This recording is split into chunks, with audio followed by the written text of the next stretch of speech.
नमस्कार दोस्तों, आप सभी का स्वागत है हमारी इस खास वीडियो में। दोस्तों, आज हम आप लोगों को एक ऐसा खास ज्ञान देने वाले हैं जिसे जानने के बाद आपके पैरों तले जमीन खिसक जाएगी। जी हाँ दोस्तों, ये बहुत ही बड़ा दावा रहने वाला है, लेकिन हम ये दावा जानबूझकर कर रहे हैं क्योंकि हम ये बात जानते हैं कि आप अपने जीवन में कुछ ऐसी बड़ी गलतियां रोज करते जा रहे हैं। दोस्तों, गलतियों से उत्पन्न होने वाली नकारात्मक ऊर्जा आपके जीवन पर, आपके घर और संसार, सुख समृद्धि पर इतना बुरा प्रभाव डालती है कि आप कितनी भी मेहनत करने के बाद भी तरक्की प्राप्त नहीं कर पा रहे हैं। मनचाही सफलता आपको प्राप्त नहीं हो पा रही है। यदि ग्रहों की शक्ति प्रबल है और आपके प्रवासों की शक्ति भी प्रबल है तो आपको सफलता प्राप्त तो हो जाती है, लेकिन वह सफलता लंबे समय तक कायम नहीं रह पाती है। जी हाँ दोस्तों, बता दें कि आपकी सफलता मुट्ठी में से रेत के समान फिसलती चली जाती है और देखते देखते ही फिसल जाती है। याद रखें दोस्तों, मान के चलिए कि यदि आपने कोई कारोबार किया और शुरुआत में जो कारोबार में आपने अपने दिमाग लगाया, पैसा लगाया, उसकी वजह से आपको खूब लाभ प्राप्त होता है, लेकिन अचानक फिर कुछ ऐसा होता है कि धीरे धीरे ये कारोबार नीचे जाने लगता है। एक समय ऐसा आ जाता है कि ये घाटे का सौदा बन जाता है, फिर आपको इसे बंद ही करना पड़ता है। दोस्तों, यही हाल नौकरी करने वालों का भी है। जब उन्होंने नौकरी शुरू की थी तो उस समय उनके मन में बहुत जोश था, नौकरी से उम्मीदें थी, लगा था कि सब कुछ अच्छा है और कार्यस्थल पर भी लोग उनसे बहुत प्रसन्न रहा करते थे। उच्च अधिकारियों से भी संपर्क काफ़ी अच्छे हुआ करते थे, लेकिन अचानक से फिर कुछ ऐसा हो गया कि धीरे धीरे सब कुछ बदलने लगा और आज उन्हें ऐसा लगता है कि जैसे अपने कार्यस्थल पर भी पूरी तरह से वे फंस चुके हैं। दोस्तों, बता दें दोस्त है ना, तो आगे बढ़ने का मौका दिखाई दे रहा है और जिस जगह पर कार्य कर रही हैं उस जगह पर कार्य करने में भी बहुत अधिक परेशानियों का सामना करना पड़ रहा है। दोस्तों, बता दें कि जो दोस्त उनके कार्यस्थल पर उनकी मदद किया करते थे, उनके साथ में हंसी खुशी कार्य किया करते थे, आज स्थिति ऐसी है कि कोई ढंग से उनसे बात करने के लिए तैयार भी नहीं है। दोस्तों, पता नहीं ऐसा क्यों है, लोगों के मन में गलत भावनाएं घर क्यों कर चुकी हैं। इसलिए अब आपसे आगे बढ़ने से पहले रिक्वेस्ट करते हैं, आज की पूरी जानकारी के लिए आप हमारे चैनल को सब्सक्राइब ज़रूर करें और हर प्रकार से विशेष जानकारी आप लोगों को हम देने वाले हैं। इसके साथ ही कमेंट बॉक्स में सच्ची श्रद्धा से जय शिव शंकर, हर हर महादेव, जय माँ लक्ष्मी अवश्य लिखिएगा। दोस्तों, हम ये बात लिखकर दे सकते हैं कि आप जीवन में ऐसे तो कभी तरक्की प्राप्त नहीं कर सकते हैं अगर आप दूसरों की बातें मानेंगे। याद रखें कि हमारे घर में सभी देवी देवताओं का वास होता है और दोस्तों याद रखें कि अपने घर के कोणों में, यानी कि अपने घर की व्यवस्था में, अपने घर के जो आपका डायरेक्शन होता है उसका आपको विशेष रूप से ध्यान रखना होगा। याद रखें कि तभी दैवीय शक्तियां भी प्रबल हो जाती हैं। इससे भगवान का कोना कहा जाता है। तो ईशान कोण में नियम तो ये है कि आपको अपना पूजा घर बनाना चाहिए, हरे भरे फूल पत्तीदार पौधे भी लगाने चाहिए। लेकिन यदि आप ऐसा कुछ नहीं कर पा रहे हैं तो कम से कम इस कोट को गंदा तो मत करिए। यदि आप नहीं करेंगे, यदि आप इन गलतियों को दोहराते ही रहेंगे तो आपके घर में कभी भी सुख समृद्धि नहीं आएगी। आपके घर में बीमारियों का वास बना रहेगा, आपके घर की नई पीढ़ी पूरी तरह से तबाह हो जाएगी, पथभ्रष्ट हो जाएगी, कोई अपने बड़े बुजुर्गों की बात नहीं सुनेगा, घर में कलेश का माहौल बना रहेगा। जी हाँ दोस्तों, तो आप जरा ध्यान दीजिए कि आपके घर के ईशान कोण की क्या व्यवस्था है। अब ऐसे में ये प्रश्न आ सकता है कि कोई बहुत बड़ी मजबूरी है, जैसे ईशान कोण में टॉयलेट का ही निर्माण हो चुका हो, या फिर किसी ने भी ऐसी चीज़ रख दी है, या फिर कोई ऐसी व्यवस्था बन गई है जो अब हटना मुश्किल है। तो ऐसे में आप खास उपाय कर सकते हैं कि फिर आप ईशान कोण में दक्षिण दिशा की ओर दोस्तों ध्यान देना है कि दक्षिण दिशा की ओर, यानी कि कहने का तात्पर्य ये है, जिस कमरे में इंसान को जाना पड़ रहा है उस कमरे में आप अपने दक्षिण दीवार कांच की कटोरी में आपको जल भरना है, सेंधा नमक भर के उस कटोरी में रख देना है। दोस्तों, आप देखेंगे कि बहुत जल्दी जल्दी वह पानी गंदा होने लग जाएगा, मटमैला हो जाएगा। यदि नकारात्मक ऊर्जा में प्रबल होंगे आपके घर में तो वह पानी बदबूदार भी हो जाएगा, काला हो जाएगा।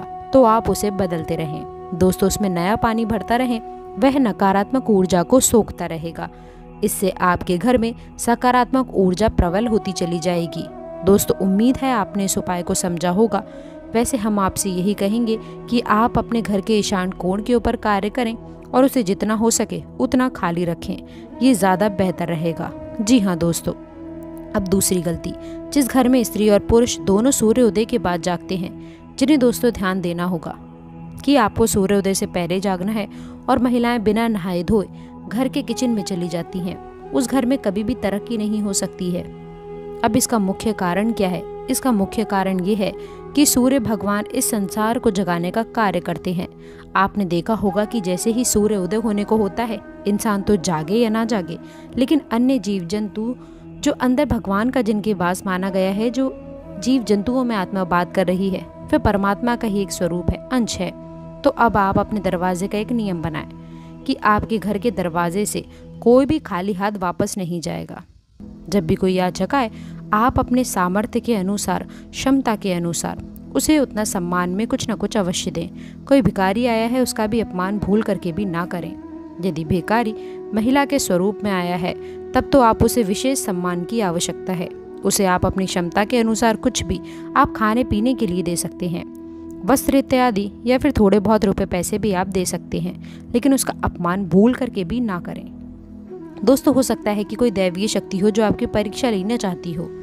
ऐसे में यदि आपने उसका अपमान कर दिया तो आप अपने सौभाग्य को अपने दरवाजे से ही लौटा देंगे। जी हाँ, कभी कभार जानवर भी हमारे दरवाजे पर आ जाते हैं। आपने देखा होगा कि जो हमारे दरवाजे पर जानवर आते हैं, उनमें गाय, कुत्ता या फिर ये 2 ही जानवर होते हैं, तीसरा और कोई जानवर नहीं होता। तो आप समझ ही गए होंगे कि गाय और कुत्ता हमारे फिक्र और पूर्वजों का सूचक होते हैं। तो कभी कभी हमारे और पूर्वज भी जब बहुत भूखे होते हैं, तो वे इन जानवरों के माध्यम से हमारे घर में आने की कोशिश करते हैं और कुछ ना कुछ चाहते हैं। तो जब हम उन्हें भोजन करा देंगे तो हमारे मित्र तृप्त होते हैं और हमारे ऊपर से पितृदोष हट जाता है, या फिर नहीं भी है, पितृदोष तो कभी भी लगेगा ही नहीं। या फिर दोस्तों, आपके दरवाजे पर यदि कोई जानवर आता है तो आप भी उसे भी संतुष्ट करके ही वापस भेजें, और यदि कोई भिखारी आज तो उसे भी दोस्तों आपको संतुष्ट करके ही वापस भेजना है। कभी भी किसी भी अधिकारी का या फिर जानवर का अपमान ना करें और कोई भी ऐसी बात ना बोलें जो किसी को चुभ जाए। दोस्तों, अब चौथी गलती जो आप अक्सर करते हैं कि आप अपने दिल के कार्य करते समय इस बात का बिल्कुल भी ख्याल नहीं रखते हैं कि राहु काल कब चल रहा है। हम आप सभी को बता दें कि सूर्योदय और सूर्यास्त के बीच में लगभग 1.5 घंटे का समय राहु काल का माना जाता है। यानी कि इस समय आप कोई भी कार्य करेंगे, आपको अशुभ परिणाम ही प्राप्त होंगे। तो अब आपको कैसे पता चलेगा कि राहु काल कब है? क्योंकि ये राहु काल हर दिन अलग समय पर होता है, इसका समय लगातार बदलता ही रहता है। तो आपको कैसे पता चलेगा? तो आपको चिंता करने की कोई भी आवश्यकता नहीं है। दोस्तों, राहु काल यदि नहीं पता किस समय किस दिन होता है, इस विषय की पूरी लिस्ट हम आपको जल्द ही देने वाले हैं। तो दोस्तों, आपको बता दें कि यही परिस्थितियां बताती हैं कि कैसे आपके ऊपर प्रभाव है। दोस्तों, बता दें ठीक इसी प्रकार कुछ विषय में प्रभाव आपके ऊपर होता है जो इंसान के शरीर को कमजोर कर देता है। इंसान के ऊपर पड़ा बुरा प्रभाव उसके कार्य को रोकता है, उसे बर्बाद करने की कोशिश करता है, कभी इंसान के ऊपर हावी हो जाता है, जिसकी वजह से आपको कार्य को टालने की अवस्था में फंसना पड़ता है। जी हाँ दोस्तों, आप सभी को ध्यान देना है कि इस अवस्था में आपको फंसना नहीं है। और जब भी आपके मन में ऐसी अवस्थाएं उत्पन्न होती हैं कि कार्य को टालने का मन कर रहा है, छोड़ने का मन कर रहा है, तो इसका बहुत ही सरल उपचार बता रहे हैं। आप उसी वक्त जब आपको अलग अलग कोशिश करें कि आपको समय स्नान कर लीजिए। दोस्तों, स्नान करते समय आप अपने जल में थोड़ा सा सेंधा नमक और दूध, गंगा जल अवश्य से ही डाल दें। इसके बाद जैसे ही आप स्नान करके बाहर निकलेंगे, आप महसूस करेंगे कि आपके शरीर की ऊर्जा बदल चुकी है। केतु का प्रभाव आपके ऊपर से लगभग हट चुका है और आप ऊर्जामय महसूस करेंगे। ये बहुत ही सरल उपाय है, बहुत ही छोटी बात है, लेकिन इसका प्रभाव बहुत बड़ा होता है। जी हाँ दोस्तों, अब बात करते हैं कि अगले 24 से 48 घंटों में कौन से योग बन रहे हैं, किस ग्रह का प्रभाव रहेगा आपकी राशि के ऊपर, कि आपको विशेष धन लाभ होंगे। यह दोस्त तो बता दें कि कौन से ग्रह हैं। वह है शुक्र ग्रह। बता दें ऐसा ग्रह जो खुद धन संपन्नता के व्यक्ति को मालामाल कर देता है, मान सम्मान बढ़ाता है।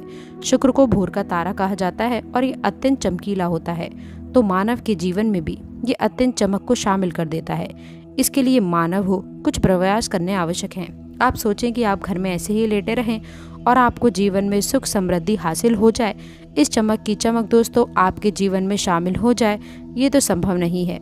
दोस्तों, प्रयास तो आपको करने ही होंगे। ठीक इसी के साथ ही साथ हम आप सभी को बता दें कि आपको अगले 24 से 48 घंटों में अपने शुक्र को मजबूत करने के उपचार भी करने होंगे, ताकि यदि शुक्र आपके लिए नीच का है या फिर आपके लिए फलदायी नहीं है, तो वह आपको फल देने लगेगा। शुक्र के वैसे तो बहुत सारे उपचार हैं, लेकिन आपके लिए फ़िलहाल एक सबसे अच्छा उपचार यही है कि आप अगले 2 दिनों तक जब भी अपने कार्य पर निकले घर से बाहर तो कुछ सफ़ेद रंग का मीठा खाकर निकले, जैसे खीर या फिर दही। दूसरा कि आप सफ़ेद रंग के वस्त्र पहन कर निकलें। जी हाँ दोस्तों, इसमें आप लोगों को खास उपलब्धियाँ रखनी हैं। तो दोस्तों आशा करते हैं आज की खास जानकारी आपको पसंद आई होगी। वीडियो अच्छी लगी हो तो वीडियो को लाइक करके चैनल को सब्सक्राइब ज़रूर करें। अंत तक जुड़े रहने के लिए आप सभी का बहुत बहुत धन्यवाद।